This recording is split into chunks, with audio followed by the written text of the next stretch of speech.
ইউনিভার্সিটির ফজলুল হক হলে যে তোফাজ্জল নামে একজন ব্যক্তি যেখানে একটা নারকীয় হত্যাকাণ্ড ঘটেছে, সেই তোফাজ্জল ছিল একটা পাগল মানসিক রোগী। এই জানার পরেও ঢাকা ইউনিভার্সিটি, যা এশিয়ার একটা নামকরা বিদ্যাপীঠ, সেখানকার 6 জন ছাত্র তারা এই ছেলেটাকে, একটা পাগলকে তারা মোবাইল চুরির অপরাধে দীর্ঘক্ষণ ধরে মারপিট করে। আমরা এটা টিভির খবরে দেখেছি এবং মিডিয়াতে, বিভিন্ন মিডিয়াতে দেখেছি, এবং পরবর্তীতে তার ফ্যামিলির কাছে 2,35,000 টাকা চাঁদা চাওয়া হয়েছে।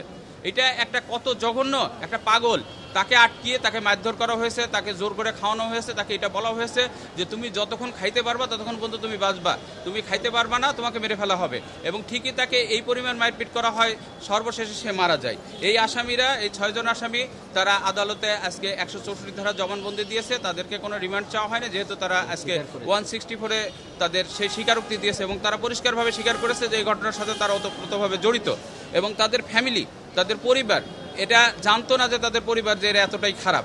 এরা ঢাকা ভার্সিটিতে এই বিশ্ববিদ্যালয়ে পড়ে তারা যে এই নারকীয় একটা হত্যাকাণ্ড ঘটাইলো, এটা মধ্যযুগীয় বর্বরতাকে হার মানায়। এবং রিসেন্ট কয়েকদিন আগেই দেখা গেছে যে আমরা একটা ঘটনা ঘটেছে এবং সেই ঘটনার কারণে আমাদের গত প্রধানমন্ত্রী, প্রাক্তন প্রধানমন্ত্রী দেশ ছেড়ে পালিয়ে যেতে বাধ্য হয়েছেন।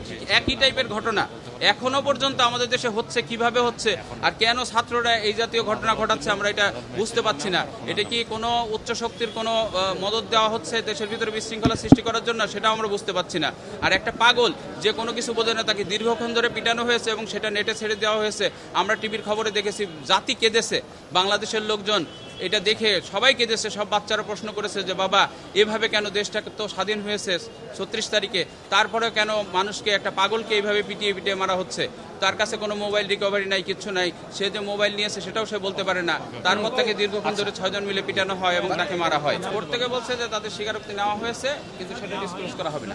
এই 6 জন আসামি আজকের তারা সকলেই 164 করবেন, তারা দোষ স্বীকার করবেন মর্মে বিজ্ঞ আদালতে তারা সম্মত হয়েছেন।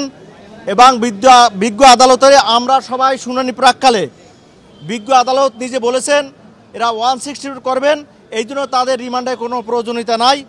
আমরা সেক্ষেত্রে বলেছি আমরা নিঃস্বার্থে, মানবিক কারণে, মানবতার সেবার জন্য এবং দেশের এই আইন শৃঙ্খলা যাতে বিঘ্ন না ঘটে, সেই জন্য আমরা আইনজীবীরা একত্রতা ঘোষণা করছি।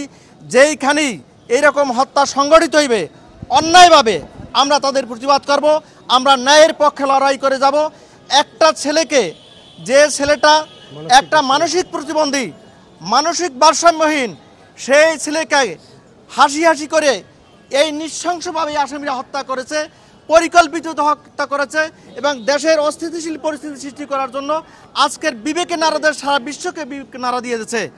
এই ছেলেদের উচিত ছিল ঢাকা ইউনিভার্সিটির যে চিকিৎসা করা, সেই চিকিৎসা না করাইয়া সেই ছেলেকে নির্মমভাবে হত্যা করিয়াছে।